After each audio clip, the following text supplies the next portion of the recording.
Hey guys, what's up? You are worthy of your Black Swag here. dreams. Put them Swagger K9 here.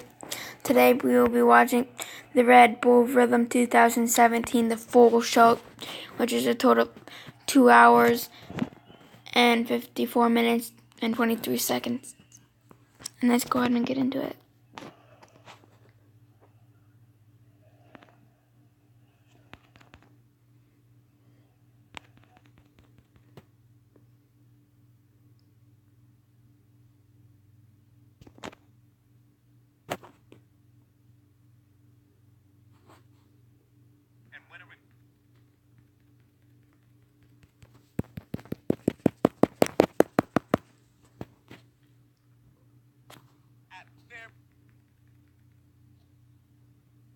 In Southern California for the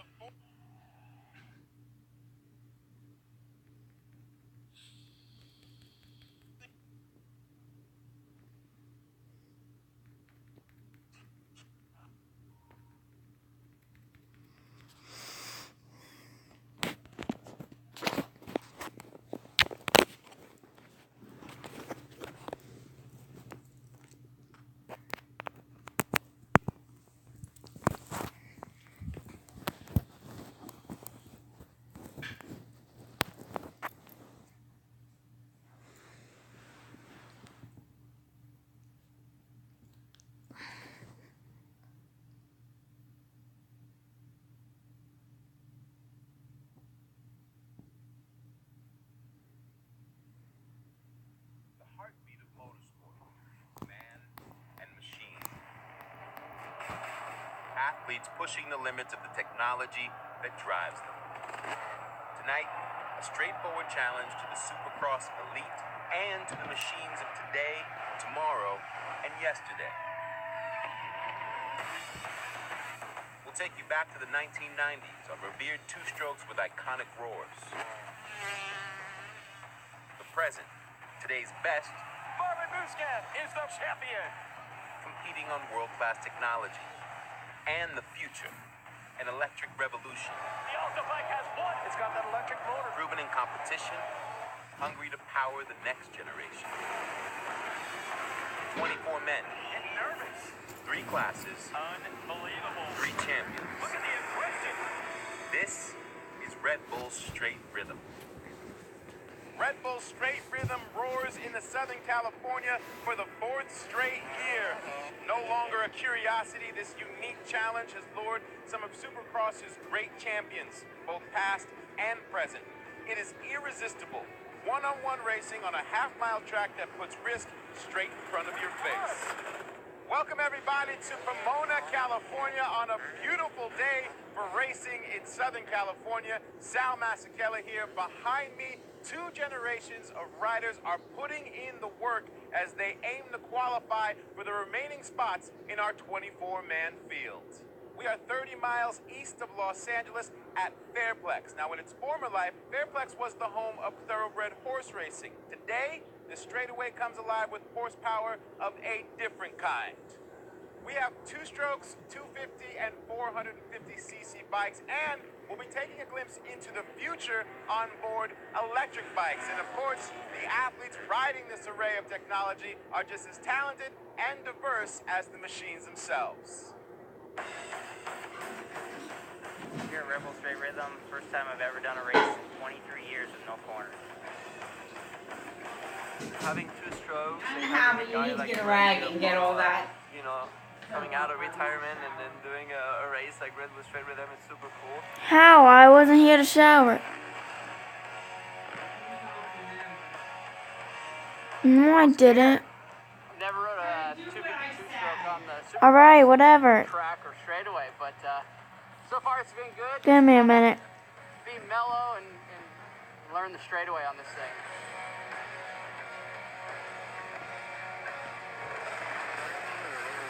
The track's really good. It's got some big technical rhythm sections on it. All around, it's a great track. It's going to be a fun, great time on the 2-stroke.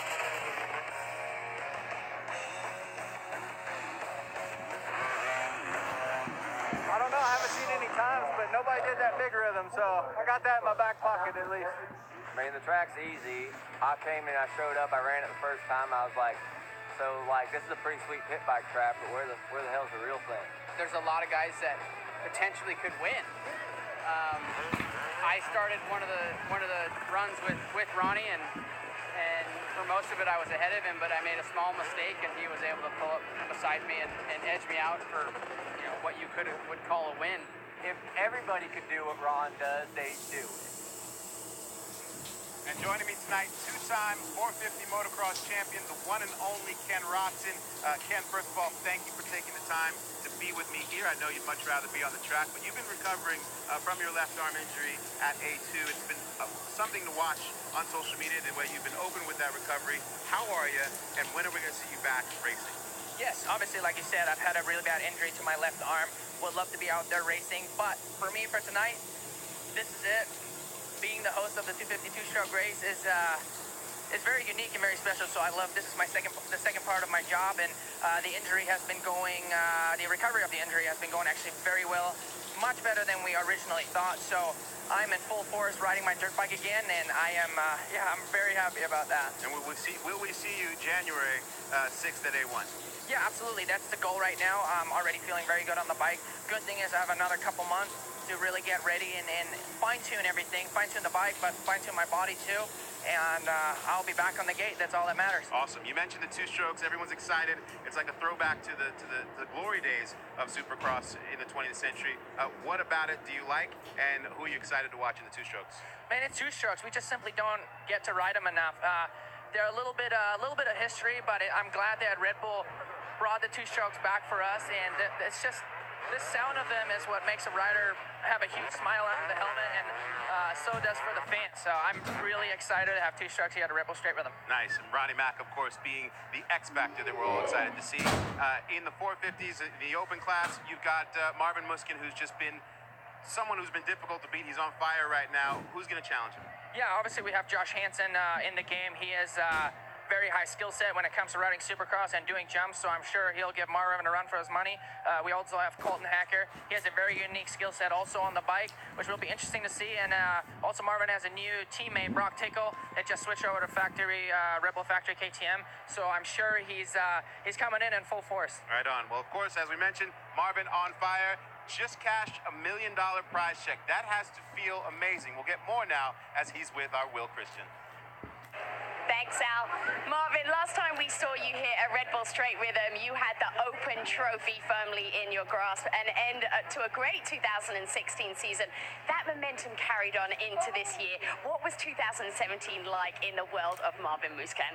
Well, like you said, I had a great off season, and being able to win main events on the on the 450 class and then outdoors too. So and battling for championships, that was just awesome. So yeah, I'm looking forward to end up this season and this year really well at Straight Rhythm and moving into a new season. And you also tell us about the rather large check that you were able to cash last week. Yeah, last week was amazing. I mean, racing in Las Vegas, it was just unreal. It just I don't know, to win so much money in such a short time, it's but money is one thing, but being able to win all three main events was just unreal. The very last main event was super stressful, but I got a great hole shot, and I was able to really focus on myself and my riding, and I was super happy. So like to thanks to the Red Bull KTM team, the bike was working awesome, and I'm looking forward to today.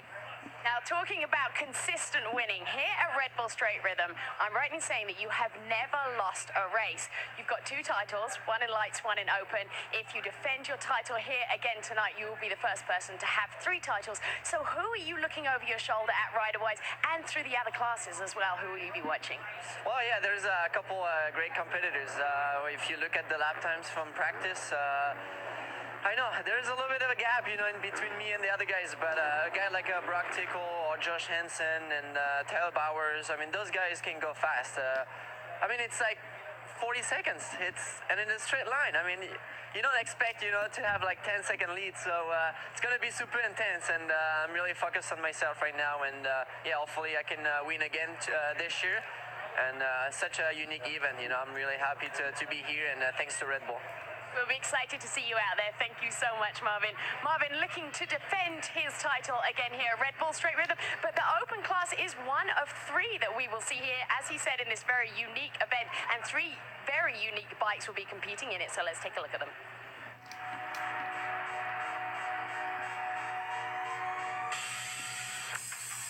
Up until 2006, all the motocross races were contested on two-stroke motorcycles.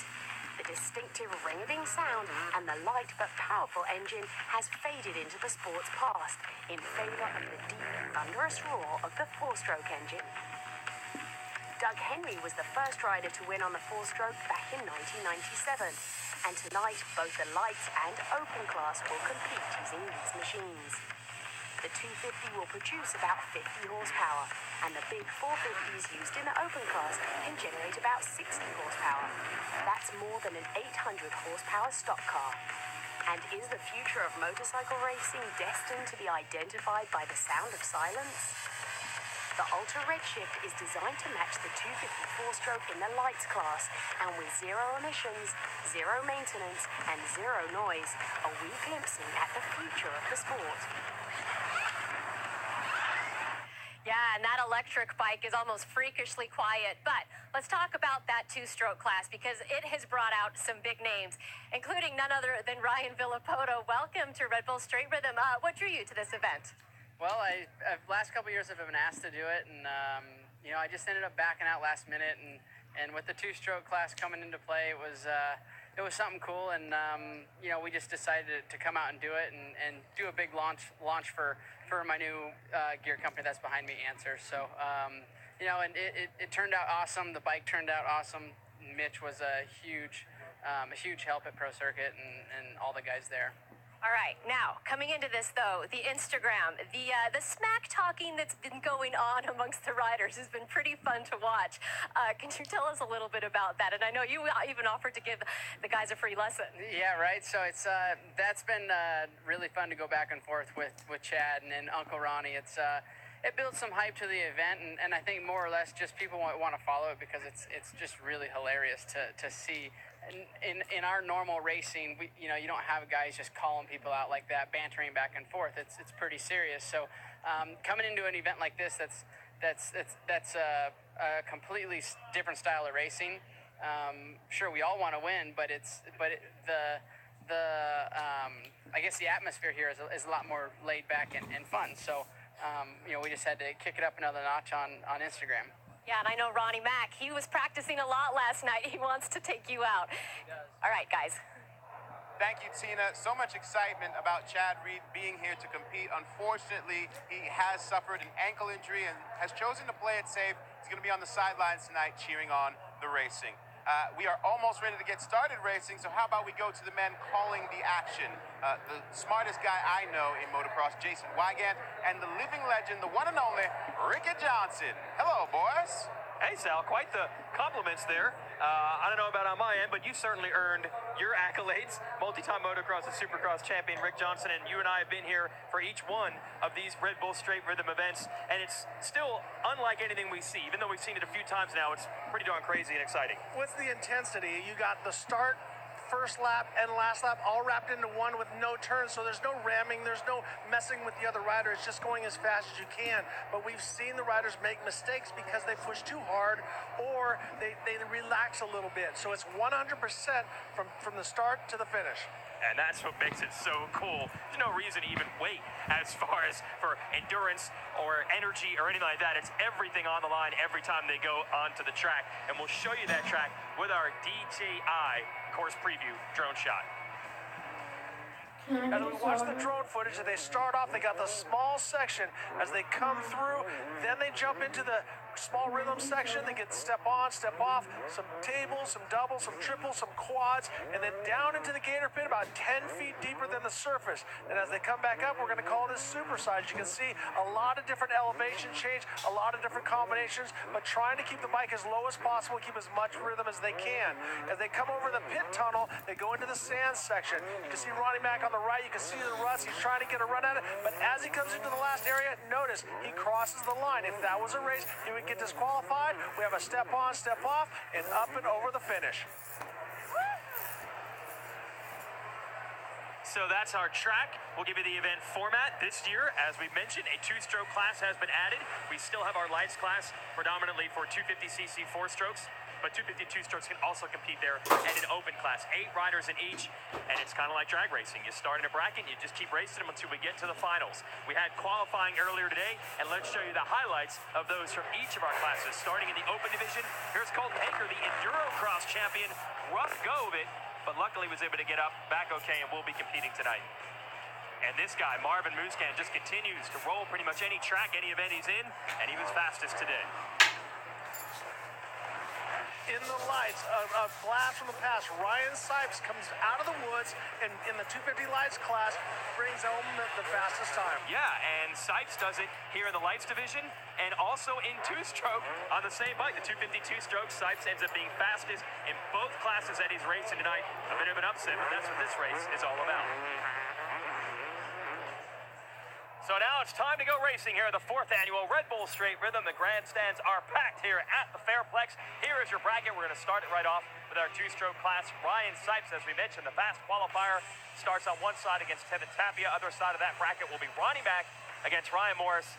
On the other end, it's Villopoto against Sleater, Stanky against Mike Brown. So this will be interesting as we work our way into the quarter, then the semis, and then the finals for 2-stroke later on this evening. Sun not quite set yet over the Fairplex, but here we go. We're going to go racing for the first time. They had practice at qualifying, but now it's head-to-head.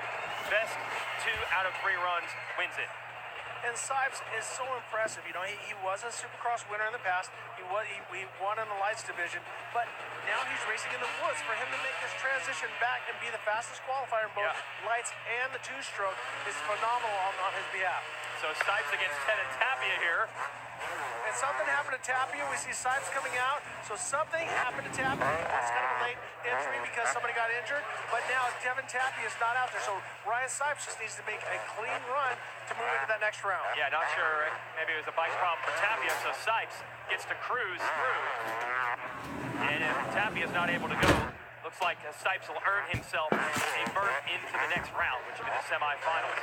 Well, and for Sipes, he doesn't want to go too slow because you have to jump right back into 100% the next round. So you can see he's running hard, he's running very, very confident and very comfortable. And as the guys have been running all day long, straight up and down sun, now the shadows are coming in, and now we also have a situation with a light. And there is the bike problem here for Tapia. You can see the gauge is up, it's time to go racing. Something happened. All right, that's the end of that. And he's as mystified as everybody else is.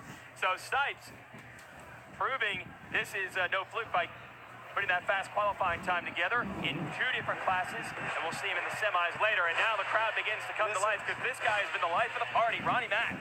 Is he ever not the life of the party? Uncle Ronnie Mack is going against Sean Morris, and this is going to be a tough one because they are going to be fighting because they're both in the middle of the bracket. Elbows up, ready to go. Let's see if Uncle Ronnie can pull it off. And Ryan Morris is a guy that's competed for Supercross championships in the lights class before. Now a full-time test rider and R&D man for the Red Bull KTM factory team. So you know he's got great equipment. He's no slouch. But Ronnie Mack has been making jaws drop here, and he's off to the lead over Morris early. Ronnie Mack with a slight advantage. They're both taking pretty much the same route. There we see Morris tipping the jump a little bit and losing a little ground. Now they're into the gator pit and starting what we're going to call the supersize section. You notice the elevation changes up and down quite a bit, but they're trying to stay low. Ronnie Mack certainly in an orthodox style, but it's working as a slight edge. Morris trying to come back. Now they're into view of the fans here at the Fairplex, and it's wheel to wheel. And now they're going through the sand section. Pretty much we call it the speed sand section with Uncle Ronnie has got the advantage, but here comes Morris. They're going crazy here. Ronnie Mack does it. Unbelievable. This guy's legit. A superstar on social media, but in real life, he really can ride a dirt bike. Crowd going nuts. And Ryan Morris, like I said, no slouch. Ryan Morris still rides all the time and tests for KTM. In fact, none other than Ryan Dungey, 4-time Supercross champ, calls Morris their little secret weapon there with KTM. So for Ronnie Mack to beat him straight up like that, pretty impressive. They'll be back. If Mack wins the second one, he goes into the next round. Morris wins, they'll do it a runoff. But it is not over, so Ronnie Mack has to catch his breath and go. So now we got RV and Slater. Let's see what Ryan Villapoto, the multi-time Supercross champion, can do. Awesome to see Villapoto out here and do it out of the old school KX 250 two-stroke. Slater, also a test rider for KTM, and has raced professionally as well, trying to stay with him. So impressed with Ryan Villapoto. You know, he's got that smile on his face. He's enjoying retirement, stuff like that. But watch him on the bike. Look at the determination, the head down, looking forward. Has a great rhythm going through here, and he wants to win. This guy loves to fight, loves to grit, so he's going to give it his all. And you can tell when they get into view of the fans because they come to life that run. And I think they're just pumped that Villapoto decided to come racing. Slater comes across the line in second. So Villapoto has got 1-0 score ahead of Slater. Let's send it down to Will on lane choice. Will.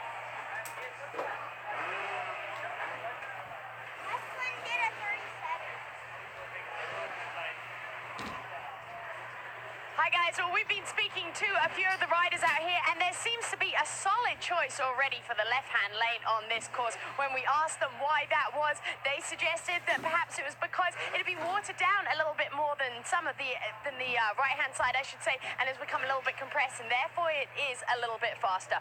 Would you agree with that? In practice, they were totally identical to me. They didn't seem any different. You know, in that one, I made a little mistake, and unfortunately, Tapia had a little problem. So I don't know when I'm up again, but yeah, I'll probably end up choosing the left one. There you go, guys. You heard it. All right, Ryan Sipes. See him at full speed a little bit later. What do you got, RJ?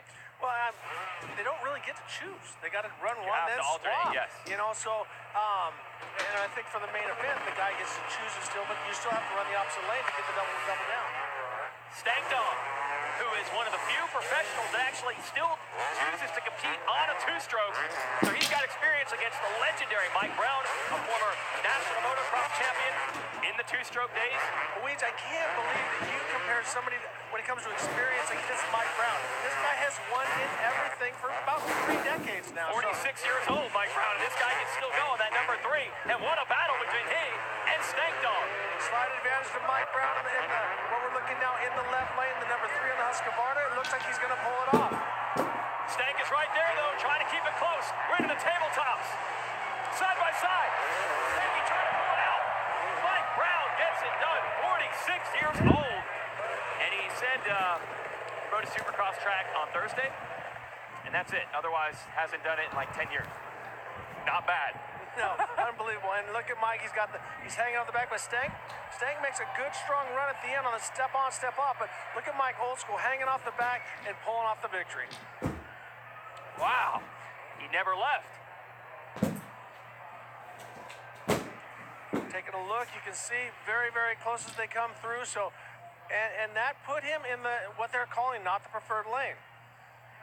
All right, so there is Brown. He's fired up over this. Brown races any type of event you can imagine, with a full-time endurocross rider for a long time after his motocross days. Said he went to Europe and did some off-road races over there this summer, but really happy to come and get the Supercross itch scratched out here at Straight Rhythm and doing it on a two-stroke. So Sipes is going to have to make a run by himself. Tapia does not have the motorcycle fixed, but the rules are the rules. You've got to win 2 runs to advance to the next round. So Sipes is going to take a cruise here. But as you mentioned, you can't you can't roll these jumps. It's actually more dangerous to do that. And I would disagree with you there, Weege. And I go back and forth. Do you save energy? But no, I need to put it down. Oh, you think you should just do a normal run? I think you should go as fast as possible to get his heart rate up, get that nerve going, because you're racing as hard as you can, and you're on the edge here. There's not a matter of cruising or timing. You are blitzing everything you can. So if I was Sipes, I would give it all I got and be smooth, but not be crazy, but give it all I got. And he's not. Yeah, all right, hey. What do I know? Yeah, exactly. He's following your lead on your this one. advice, yeah, sorry. He's got a lot of racing to do. Remember, he's in 2 classes. Exactly, and that's a very good point, because if you are racing in 2 different classes, which he is, and he's the top qualifier, you need to save something because you're going back to back. a lot of people would think, but these are only 40-some second runs. What are you saving energy for? But the guys really do get the heart rates up, and there is a fatigue factor that eventually comes in later in the program. Go into your swimming pool and swim as hard as you can, holding your breath for 40 seconds, trying to grasp little pieces of air. Then you'll have an idea of what these guys are experiencing, and then on top of it, jump up and down with twice your body weight. So it's unbelievable. This is also going to become a cardio event, as who's in better shape at the end. And no doubt Sipes is in great shape. He runs the 3-hour-long Grand National cross-country races.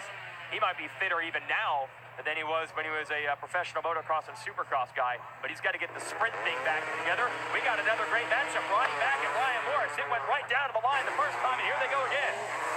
Ronnie Mack again with the hole shot, but Morris making a comeback. I think this is going to be more about who wins the run. We'll see Ronnie Mack with about a bike length advantage. Into the Gator pit. Slight lead, like you mentioned, for Mack. Here comes Morris, though, pouring it on. Ronnie Mack with just a little more intensity, obviously, with the head jerking not side to side, but you cannot deny the throttle choice that this guy throws down. Yeah, every time you think he's making a mistake, you realize that's just his style, and the crowd comes to life again.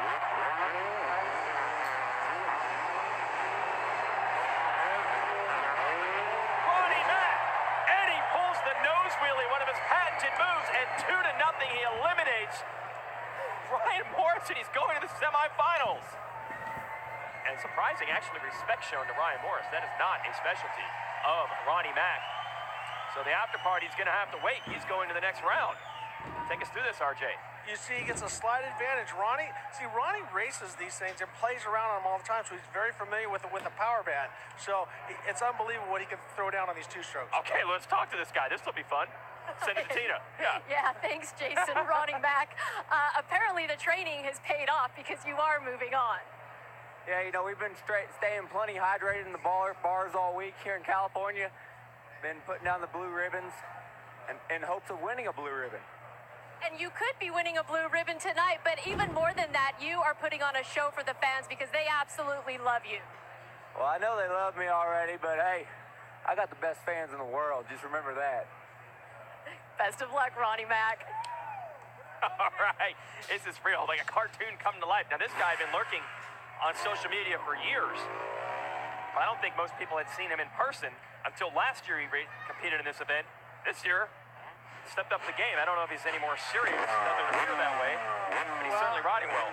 Well, and that's the thing. You got guys that we're going to see some riders that don't race full time, but they do get out there and free ride quite a bit, and he play rides quite a bit. And he said he's been hitting the facilities here in California.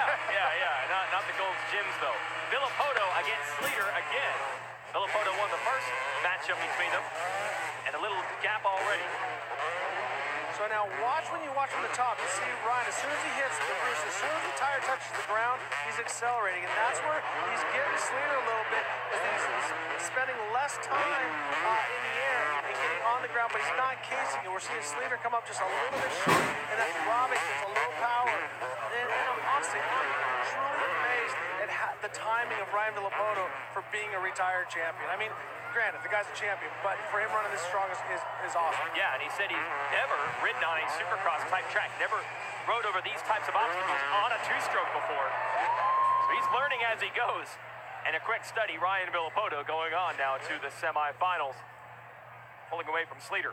Watch as he comes down, you see the roost immediately, and you can see he's scrubbing a little bit more than Sleater, and he doesn't waste a lot of time, and he's using his body. His head stays very calm. He's got his body angled forward. You can see him fully twisting the throttle hard, and he's very much at home with that two-stroke power, which is not easy.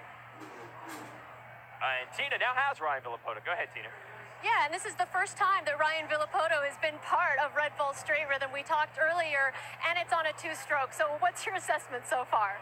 So far, it's been an awesome event. It's been a lot of fun now that we got the track kind of all dialed in. Personally, for me, it's fun. It's just to get fun atmosphere here, real mellow, low-key, and we have a great turnout.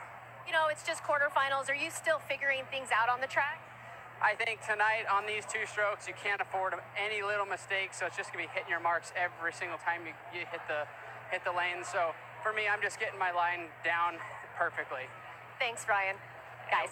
And you can elaborate a bit on that, RJ. The challenge of the two-stroke is making it develop power, And making it do what you need it to do. And why is that difficult? Because it's a narrow power band. The new 450s have fuel injection.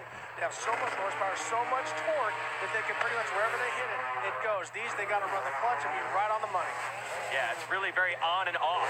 It has no power, then a ton of power. Suddenly they call out the hit as we watch Jared Stanky and Mike Brown battling. Now, Brown got the edge the first time, but Stanky's got him right now. Brown sitting down, putting that power down. But Brown is one of those riders that you can't make a mistake. There's Stanky over, jumped that a little bit. Now you see Brown starting to make it back up through the whoops. Unbelievable. Mike Brown, again, 46 years old, putting the hammer down, but Stanky has been able to fend off the advances. Can he stretch this into a third runoff race? I think he's got it. Stank Dog does it. So now it's 1-1 between he and Brown, and they'll have to go into a third race. How can you not be stoked for a guy with a nickname like Stank Dog? Stank Dog, yeah, that guy is as hardcore, just lives on the road in his van, making money where he can. You can see Stanky doesn't make a lot of mistakes. He scrubs a little bit harder than Mike. Mike's more consistent, and he doesn't make the mistakes, but Stanky is much more aggressive, as you can see as he moves from side to side, trying to get and also scrub and stay as low as possible. So Stank Dog doing a great job pushing it to a third round. All right, so Mike Brown going to have to do some more riding to try to eliminate Stank Dog, and we mentioned all that Instagram smack talk between Chad Reed, Brian Villapoto, Ronnie Mack, but Stank got in on that and said, I think all these guys are forgetting I'm the only one that still races a two-stroke weekly. Stanky, one of the few riders who can get a top 20 in a national motocross race on a two-stroke against the four-strokes. As for Mike Brown, we mentioned how old he is. We got some stats here. Mike Brown turned pro in 1989. Yes, that's when correct. I retired. Yeah, how about that? Okay. Actually, that's when I got so hurt. he was one of those young bucks. No, but I remember Mike when he was the young aggressive kid, and he came into it and he embraced the training aspect of it, and he just immersed himself. He was one of the guys, I think one of the new young generation that started training hard, and I think that's why it's kept him in the game for so long. Yeah, so when he did turn pro back then, the world was quite a bit different place, and that does include, of course, racing two-strokes at the time. He's one of the few riders out here who has raced Supercross on a two-stroke in the past. Said his last full season in it was 2006, and it was on a 250 two-stroke. So Brown's got a little bit of experience on his side in this event. Yeah, exactly. And Baywatch is back in movie theater. A gallon of gas was 97 cents. The debut of Nintendo's, we had all kinds of great stuff going on, and Batman was the top movie of the time. So, how do I know that? Yeah. Because they told us that. Yeah, I know. Yeah, we had some stats. Okay, so here we go.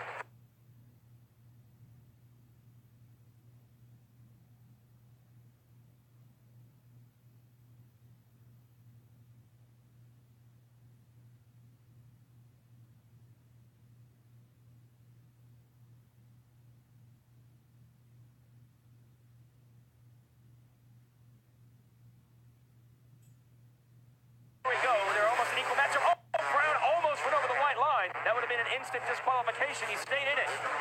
Now watch the body movement of the two different riders. Stanky much more dynamic. Brown kind of static, straight up and down, and that's why I think Stanky's making a little bit of ground on him because he's being a little more animated. You see, he scrubs a little bit harder, keeps him a little lower, and that's what's going to take him to the finish. He got it. Final 100-yard dash, and Stanky throws in the heel clicker. He eliminates Mike Brown, and he's going to the semifinals in the two-stroke class. So Stank Dog, a very popular character because he races this two-stroke bike all over the country in a variety of events against the four strokes, making those fans proud as he moves on. So watching the two different riders, watch Brown number 3. He's very smooth, very calm, doesn't make a lot of mistakes, but notice that he doesn't scrub a lot. He doesn't get real sideways, and Stanky is a little bit more dynamic as he throws a heel clicker over the finish. Look, you can speak to this. Brown turning pro in 1989, there wasn't a lot of scrubbing going on back then. Yes, there was. Oh, all right. All right. This looked a little different. Turn that wheel. Okay. So we are moving on. We've got our set for our semifinals in two-stroke. So let's move to the lights class. Here's your bracket, your round of 8. You've got Sipes against Colton Eck. Enzo Lopes, an amateur, going up against Sean Cantrell, who is a rookie pro. Then Shane McElrath, who won this race last year, will be up against Ronnie Mack, who was also entered in the lights class. Alex Martin making his debut in this event. And Josh Hill will be competing on the electric Alta Redshift. That'll be interesting. Now you got to think about these guys. Is it advantage or disadvantage? You know, yes, the fatigue might play in. They just rode this dirt and they know exactly what it's like. They've also seen the shadows. They've seen what's going on. So it could be an advantage to guys like Sipes and also Ronnie Mack. All right, here we go. First run here in the lights class, and we've got 4-stroke against 2-stroke. Colton Eck against Sipes, who is competing in both divisions. And actually, and Sipes with a great run, and this is the first one that he had to run because he lost Tevin Tapia, so he didn't have to run a hard run. So this is actually great for Sipes to give him a chance to run hard. Well, only because he didn't take your advice and run hard in the solo. He couldn't hear me. So here's Sipes, who said he's kind of got that Jones to do some motocross and supercross type racing again, so that's why I wanted to come out here and do this. Although his full-time job is racing the Grand National Cross Country Series woods racing, but man, he still has skills over the jumps. And takes down Eck here in their first run in the lights class. And looking at Sipes' time, he did a 40, just a little over a 40 flat, so running a very strong pace at that time. This will be an interesting matchup coming next. Two of the youngest riders on the scene. You got Enzo Lopes, who I believe is out of Brazil. Yes. He is an amateur, an expert level amateur, so basically a year away from being professional, but they do allow him to race here.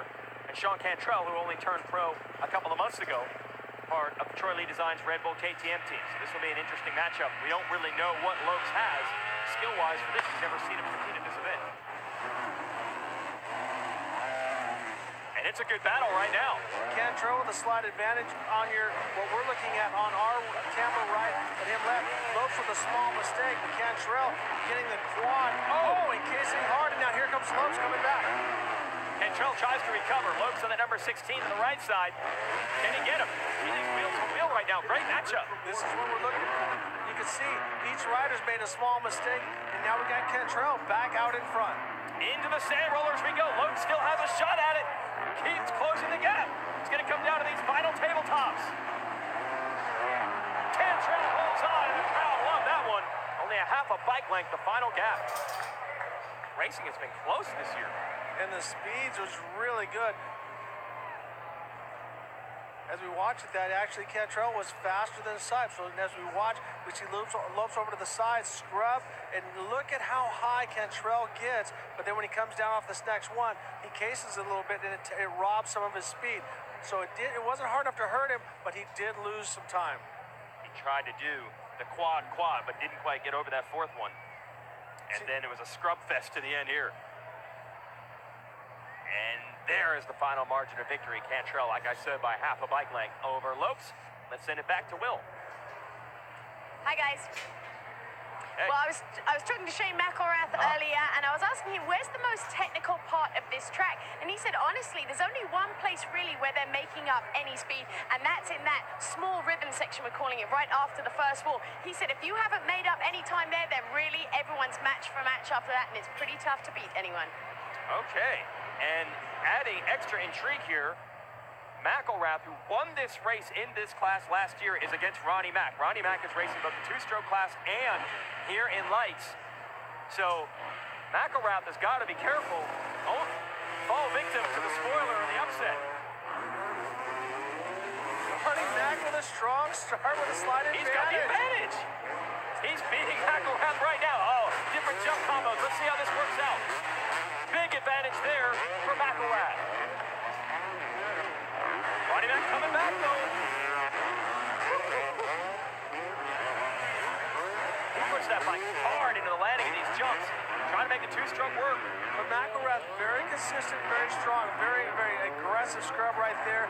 You can see as that KTM car pulls him through the sand loops. But McElrath very strong, and Ronnie Mack really doesn't have anything for him at this moment. McElrath holds him off and goes 1-0 in the results against Ronnie Mack, and they will face off again. You have to win 2 races to advance. So McElrath against Ronnie Mack. And good to see Shane back. First race since he injured himself, busting open a champagne bottle. I'm not kidding. But they started a different rhythm right here. You see Ronnie Mack stays low, and then you watch McElrath. I almost screwed it Oh, up I'm again. good. McElrath takes a different run, and that gives him the advantage. And that's exactly what Will was just talking about. If you can run a different rhythm through the small rhythm section, that's the advantage right there. So that's the difference maker, and it worked. Shane's going to throw a wheelie here. And last year, he actually struggled during the event and then really picked up the intensity in the semifinals. I think he was only third or fourth fastest at that point, but then all of a sudden he found, just by pushing harder, that extra time he needed and went on to win the event. Now here we go, the electric bike, the Alta, that's the 75 a hill against Alex Martin. You won't hear Hill, but you'll certainly see what this bike can do. He's got the edge. If you get a chance, go to Instagram and follow Josh Hill. And what he does on this bike is pretty amazing. Same rhythm section that McElrath took. Martin took the same thing, and that gave him the advantage. So Shane McElrath definitely has the ticket there.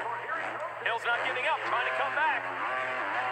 Can he pull something special in this back half of the course? 100-yard dash to go. Hill keeps digging. Can the electric bike make up the ground? Alex Martin gets the edge. But Josh Hill keeping him honest on that electric bike. I mean, folks, you are watching the evolution of motorcycle racing right now. As you watch, you see Martin with a very hard, good scrub. Gets a little bit of run on Josh when it comes to the air, but watch how hard Josh Hill scrubs that, gets a great run, and how hard that electric bike squirts over the top of the jump. So that electric motor is definitely putting it down. Now we're back to Ryan Sipes against Colton Eck. Sipes has been super fast anytime he's ridden this course in anger. We haven't maybe watched him uncork it in the racing here, but qualifying and practice earlier today. Again, he had the best time of anyone in this lights division, and that even includes McElrath, who won the race last year. Sipes was faster than him in qualifying earlier today. So for Colton Eck, you've got a real challenge on your hands with Sipes.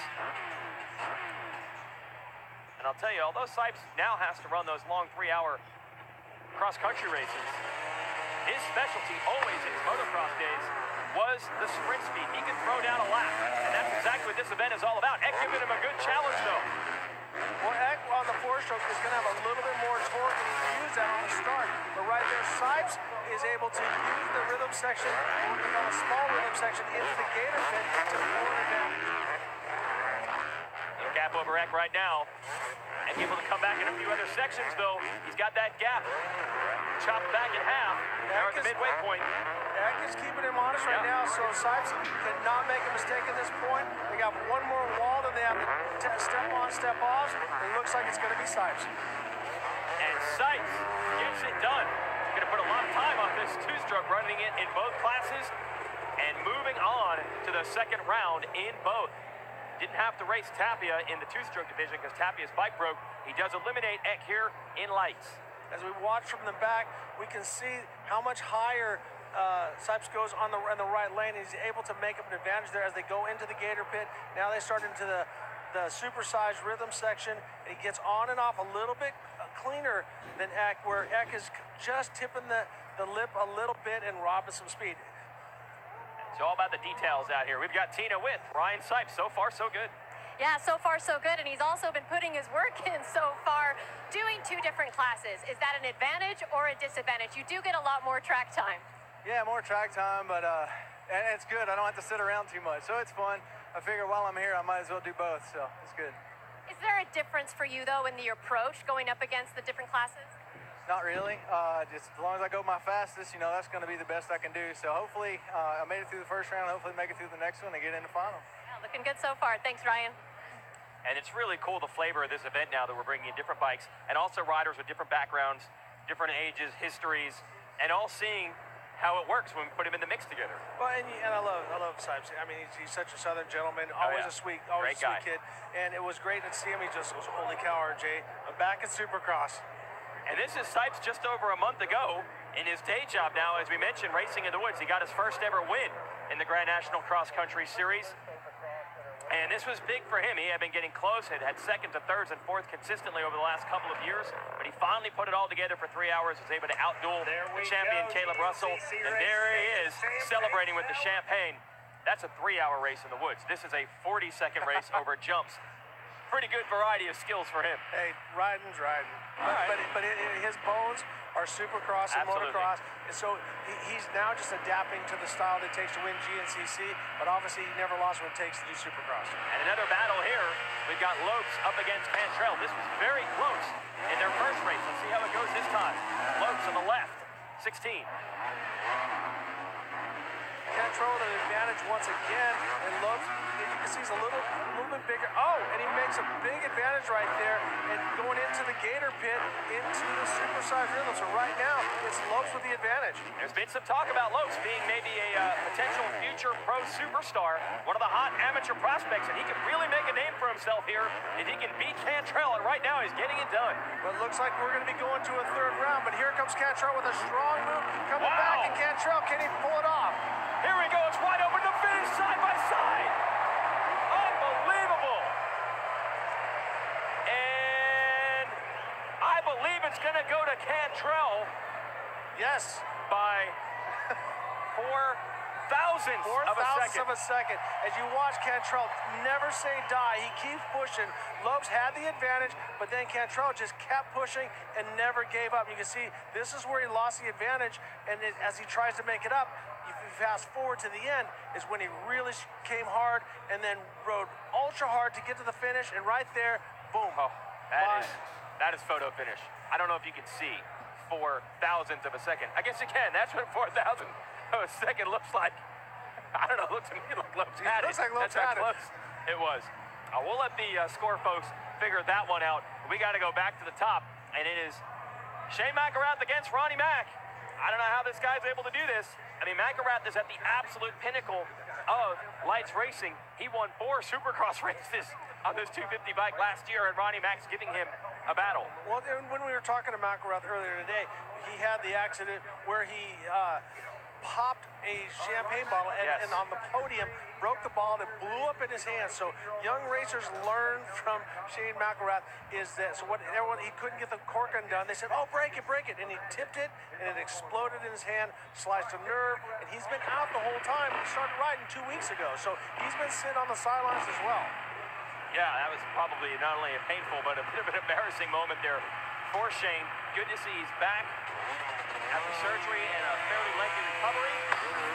He's got to deal with Ronnie Mack. Ronnie Mack is aggressive out of the hole. McElrath with a slight advantage, but never count out Ronnie Mack. See, Ronnie has a different rhythm through there, and now you watch Shane going into the Gator pit with about a bike length advantage. That's awesome, though. Those 2 different rhythms worked out roughly the same. That's one of the goals of this event. Give these guys options.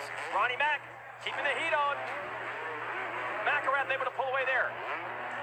Well, and Shane's got to hear that 2-stroke screaming on the side, just going, I cannot let off. I got to keep charging. No, he doesn't want to get beat by a 1998 model Honda, and he gets it done. Shane McElrath moves to the semis. Ronnie Mack is out, but only in the lights division. He already advanced in 2 strokes. So we're not done watching this guy. McElrath. Uncle Ronnie. So don't engage this guy. Don't engage him. Don't give him attention. That's exactly what he wants. Look at how balanced that Shane McElrath is. He takes his left foot off to keep his balance right and to adjust the bike in the air if he needs to. Look at his left foot is slightly off the peg, so he's not holding onto the bike so much that he's keeping the balance of his bike. There you see him downshift as he comes into the supersized section, and away he takes the victory. All right, we've got Tina with Shane. That's right. Shane is back and moving on to the semifinals. You are the defending champion in lights. Just what kind of pressure does that put on you? Nothing new, really. I mean, all these guys here, they want to beat me as bad as I want to beat them. So it's just crazy racing Ronnie. First bracket, I mean, just the adrenaline, the nerves, everything. It feels like you're doing a real supercross, but it's only 40 seconds. So just a lot of fun and looking forward to more. Yeah, looking forward to it from our point. Best of luck. Yeah, there's some serious pressure because if you get beat by Ronnie Mack, he's going to let you hear about it and never let you forget it. He's going to let everybody hear about it. Yes. And he's keeping him honest. You know, you can't take nothing away from Ronnie Mack. He was throwing it down. And on that bike, that was a difficult bike to ride, to say the least. It's very nervous, very edgy, very sketchy, and he makes it look good. Yeah, that was late 90s, early aluminum frame Hondas. had a bit of a spooky reputation, but doesn't scare him. Here we go, the Alta, the electric bike. Josh Hill leading Alex Martin early. Whoa. A little bit too much of a scrub for Josh Hill, and he loses some ground to Alex Martin. Alex is one of the smaller guys, so when it comes to being ultra dynamic and scrubbing, you see he has to take his feet off the pegs to get that far down there because he doesn't have the length in his legs to throw the bike sideways. And they have gone back and forth in this run. They've passed each other 2 or 3 times, and a hard hit for Alex, and he shrugs it right off. Well, that just shows you how strong Alex Martin is. I was with him over in Italy last year in Tenacious, and he's just a very tenacious, strong rider. And it's going to work for him. He gets the win, and that is going to end it for Hill and the Alta. He did get a win in his round last year against Kyle Cunningham, but he's up against the full factory Charlie Designs Red Bull KTM there, and he's going to, unfortunately, end his night. And you see right there, Josh, as he throws it from one side to the other, loses a little bit of forward bite. But Josh has nothing to be ashamed of and so much to be proud of. The guys from Alta got to be stoked. The bike is performing awesome. It's flawless out there. And just, you got beat by one of the top teams. You got to hold your head up and not by that much. Well, yeah, Alex Martin is a guy that's capable of podiuming Supercross races. Hill is retired. Yeah. He doesn't race full-time anymore. So this is pretty impressive that he's this close. But you talk about the different riders and they think it'll freak them out. But once they get on an electric bike, my partner Jeff Benrud had the option to go ride the Alta, and he loved it. And he had such a great time on that bike. All right, let's go back down to Tina. Yeah, and Alex, you know, you were almost battling it back and forth there with the electric bike. Even a hard hit there halfway through. Just take us through that and how you kept up. Yeah, I'm not gonna lie, I was a little nervous. I rode him or went against him earlier today, and I was like, oh my gosh, did you do some upgrades to that thing compared to last year? Like the torque coming off the start and like the torque coming down some of the singles, like the bike's pretty solid. So I was like definitely a little bit nervous, and I missed that quad over there, so I was like, I gotta be on my game and up the aggression a little bit. But yeah, I would be lying if I wasn't say I was sweating a little bit, but it's fun out there. Yeah, and Ricky and Jason, already some great racing here in the quarterfinals. Absolutely, and we'll do it again in the open class. Here is your bracket there. Marvin Muscan, your fast qualifier. He will go against Colton Haker, who is your Enduro Cross champion. On the left side of the bracket, also Tyler Bowers and Kyle Chisholm. That should be a good one between 2 privateers. And the other side, Brock Tickle against Alex Ray, Josh Hansen against the Frenchman, Thomas Bremet. So we're ready for our open class, primarily 450cc 4-stroke. So these will be the biggest, fastest bikes out here. And Muscan is the one with the target on his back as he won last year. He's never lost here. He's never lost even a single run. Right. Hasn't even had to go into the run of 3. Won the lights class 4 years ago, won the open class last year. Missed it the year in between. He was out with an injury that he was recovering from. But he's been undefeated in every attempt. Now, as for Haker, I got to give this guy credit. Endurocross is pretty different than this. It is racing over logs and rocks in an arena. But this guy is no slouch over the jumps. He said he's only 5 days of Supercross practice. He's pretty impressive considering that. So the key is watch Marvin. He uses his body to his advantage, and he uses his time on the ground. There you can see he does a big hit going into the gator back, and now we're right behind Colton, who actually had a little bit of a get off on the demonstration. So he does this signature 360 move, but it came up a little bit wrong, so a hard hit for Colton Hager. Yeah, I'm not sure. He had the crash in practice, and then he did his big 360 during opening ceremonies. He doesn't have the intensity that he did earlier, and Muscan, that's going to make it easy on him. Big whip from Marvin.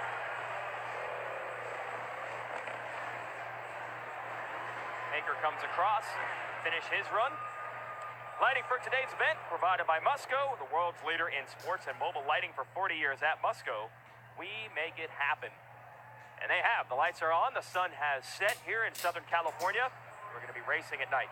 You remember, just like I, the first year when we were at the drag strip on the other side of the Fairplex, we ran it during the day. It was only like 180 that day with the asphalt and everything. It was unbelievably hot, but it's awesome because there's some night tracks here. I used to be affiliated with Paris Motor Speedway, and we ran Musco lights. You had to. I mean, they are the Band-Aid when it comes to the lights. And as you can notice, when you look down here, there's no shadows. It's the way they come in and they put a plan together so that there's no empty spots. You know, like sometimes in Vegas at the Supercross final, it gets a little dark up top. But here, a straight rhythm, there's no shadows all the way down, just like noon. All right, so we are now into full dark. We go to our next matchup. You saw Muscan take down Colton Haker in the first run. This will be interesting. Tyler Bowers there in the 69. The Bear, or the Hulk, as he has on his pants, and Kyle Chisholm. Here we go. Chisholm with an advantage. You watch that they're not holding the guys up tight. They get a little bit of a roll before the gate falls, and I think that's because of the expanded metal. They want to make, Chisholm with a hard hit. Oh. That's going to give Bowers the advantage that he was looking for. In both cases, but Bowers not as bad.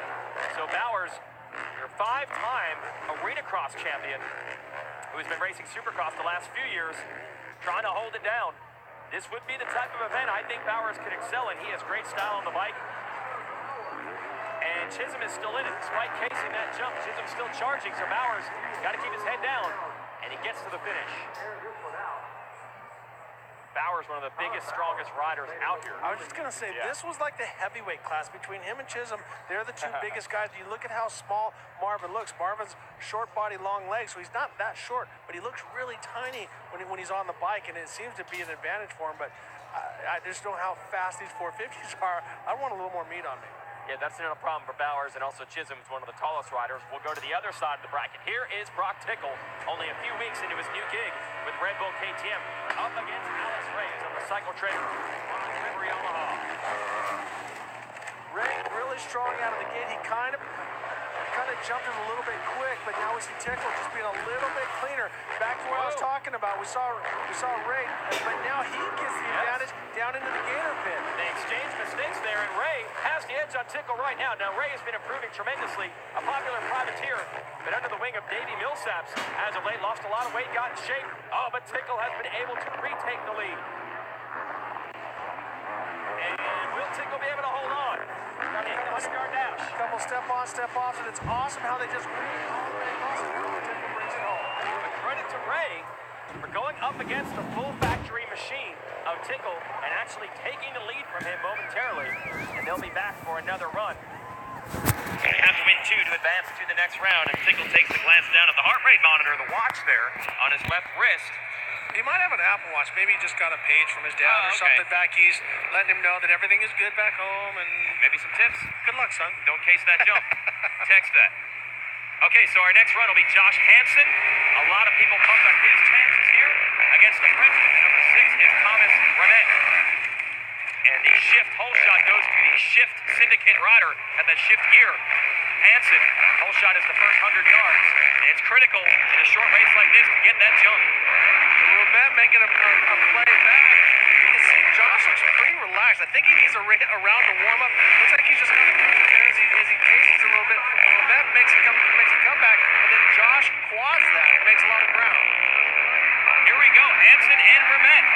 Surprisingly close, but that quad really helped Hansen get away. Stretch run. Hansen has Remet covered.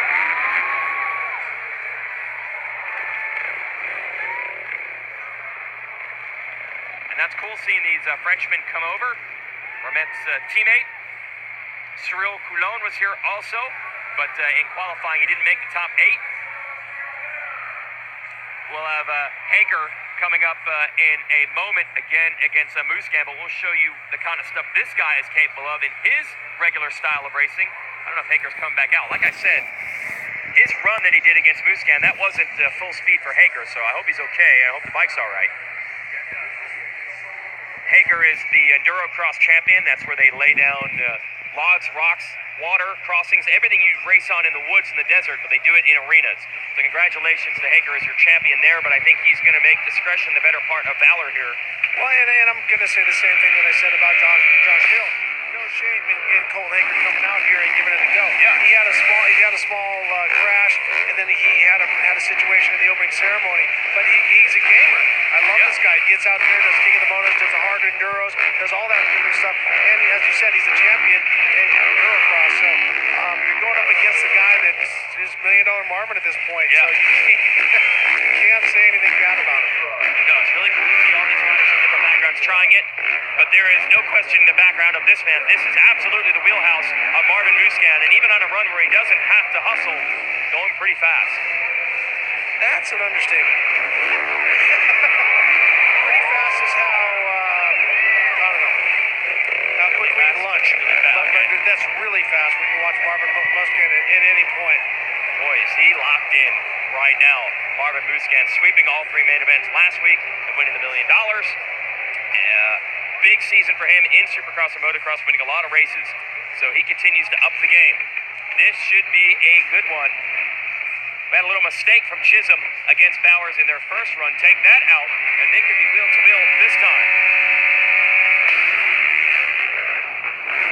Double clutch by Bowers. I'm surprised they're not further forward. You know, I hate to be the old riding coach up here. Why they're not further forward? Because they think they can be a little bit more aggressive on the clutch. But right now it's Chisholm with a slight advantage. Oh, and stretching it further into the gator pit and out. So Chisholm got that shift hole shot. Bowers going to have to hustle to make it back. Bowers is doing it though, that big quad. It's going to come down to this. How fast can they go through the sand rhythm section? Chisholm, the veteran, can he hold Bowers at bay and stave off elimination? Can Bowers knock him off? Did you see that? Bowers completely jumped the whole first tabletop and landed on the second one. So good move by Bowers. That has not been done by anybody tonight, but he still has to go into the third round. So Chisholm answers the challenge, comes back and beats him. So they will have to have a third race runoff. Here we see Chisholm out in front, is a little bit cleaner, getting a little more air, but then Bowers starts to fight his way back, and he does something that we have not seen all night long. I don't know if we'll see it in this replay, but as they come up to the finish, right here, as they go through in the sand rhythm section, watch Bowers on the right in the red. They go through the next wall, and then as they charge over the top of that, he clears all the way onto the next tabletop. So great move, but not quite enough. It closed the gap, but not close enough. And we will have a runoff between those two. Those are two good guys. Going to be fun to watch them battle it out again. Now we've got Brock Tickle, a bit of a scare there, as Alex Ray was able to wrestle the lead away from him early in their first run. Tickle came back to win it. Let's see what happens now.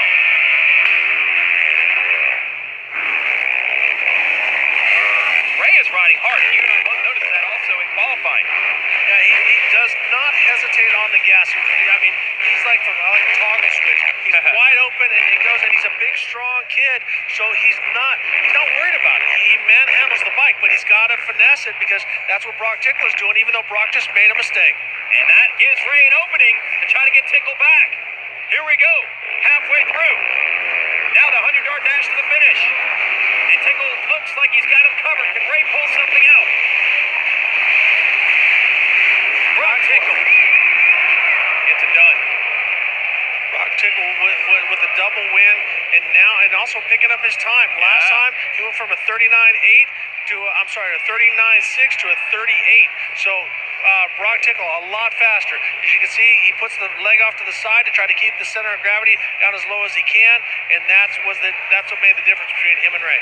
I had a nice conversation with Brock during a live pre-race show we had last night here at the track, and he said this type of event isn't necessarily his specialty. He's known as a grinder, a guy that just lap after lap gets faster and stronger.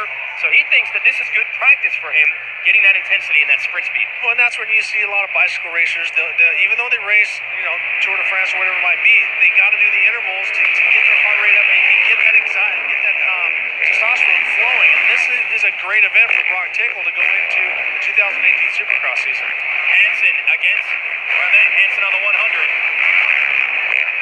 Oh!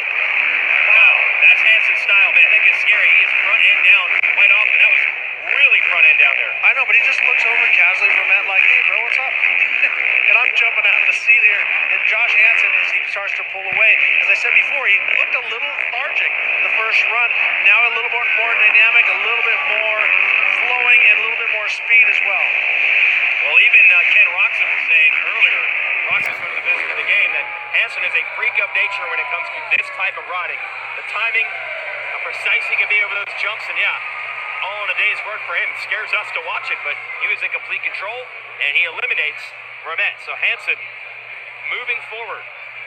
And watch more ways than one. Watch the front end drop as he looks over. Wow. A little bit more than I would like, Josh, but very effective nonetheless. If you have that kind of confidence, because we've seen some riders go down being that confident. And there is Hansen, who has reason to be confident at an event like this, and we'll send it to Tina. Thanks, Jason and Josh. Just in so much control during that race, almost making it look a little easy. You've always done well here at Red Bull Straight Rhythm. You've beaten Travis Pastrana before. You finished up on the podium last year in third place. But how much do you want the top of the podium this year? Yeah, I'd really like to win. I really like my bike. I got a great opportunity with Suzuki and having Fox shift, nut up, lunar pages. I'm a very lucky person to be out here. I try on winning. That's my plan. That's his plan, guys. And it was funny, Hansen came in here nursing an injury that he had a few weeks ago. Wasn't sure if he'd be able to run, and as soon as everybody saw him ride practice, they're like, yeah, I think he's going to be just fine. Yeah, everyone's probably just started that rumor. Just like, oh, don't care. Oh, Josh is hurt. He's not going to be fast. Off, yeah. Want to bet? Yeah. Well, as Muscat said to me yesterday, he said he's injured while he's going quad through that section. So he's going to be one to watch. We're back to Bowers against Chisholm. It's 1-1. They each beat each other one time, so it's winner take all right now. And will Bowers pull that off again? As we can see, Chisholm, he has a slight advantage. He gets the quad. They go through the gator pit, and now they start into the supersize. But can Bowers pull that off again? So watch the rider on the left, Tyler Bowers, when the last section is going to be the key. Well, Bowers is going to need it because Chisholm has him covered right now, about a bike and a half length lead. But here's the section where Bowers might be able to close in. The tabletops. Bowers didn't get it done, and Chisholm is moving on into the semis. And after I was watching off camera, I was looking over watching the track. I don't think it's as quick because you're in the air and he has to pull the bike so hard and do so much work that he's not getting that little squirt off the second tabletop. So it's very cool looking, but I don't think it's as effective. And look at the analysis. You see all the karate chop hand motions. That's standard motocross. They already are trying to break down what each rider did, trying to learn from it. And they're telling you with the two-stroke slang, rap, rap, rap. Oh, of course, every time. Let's go back down to Tina, who has Kyle Chisholm. Yeah, and Kyle Chisholm, that was a race that went to 3. When it goes to 3 races like that, what do you have to figure out? I mean, just hitting your marks. You know, it's tough. The track's tough. He's got to be precise and get every jump good. I've done this every year they've had it, and I think this is like, I think I've been to a third round every time I've done it. So it's nervous. You know, we each won one, and it comes down to that last one. Okay, so when you've been here every year, how much do you want to win it this time? Man, I mean, just as much as every year. It's an awesome race. Eric, Red Bull, everybody does an awesome job with this event. I've done it every year because it's really fun, and hopefully the fans love it, and we put on a good show. Yeah, you guys so far are putting on a good show. Well, coming up, more exciting head-to-head racing here at Red Bull Straight Rhythm. But first, a look at more athletes who live their lives at full throttle.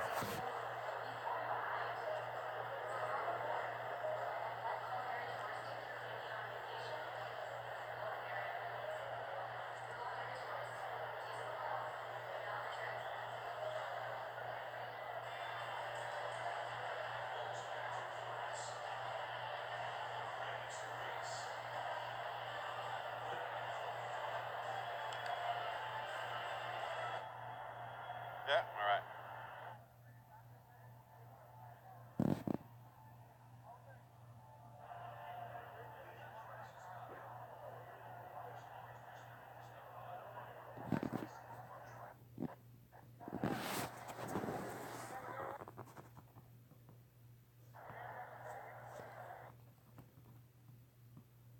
The riders come over the finish line. Crowd is going. Crowd, 55,000 people here. How about this energy on a sold-out night here in Pomona? Oh, it's awesome. Every single time the riders come over the finish line, crowd is going crazy. It's awesome to be part of it and be in it. You know, it's a great atmosphere around here for sure. Yeah, it's been a special night for sure. You know, we were talking about in the two-stroke section, we were talking about Ronnie Mack. Now, obviously, everyone's talking about Ronnie Mack. You know, he's talking trash. He's the most exciting guy. He's got the funny clothes. But the thing you focused on is Ronnie Mack's aggression and why he's able to dominate there in that two-stroke. Yeah, you're right. His aggression has been really on point. When you run your mouth, you have to back it out. So he's doing a good job so far. We will see how he's going to be.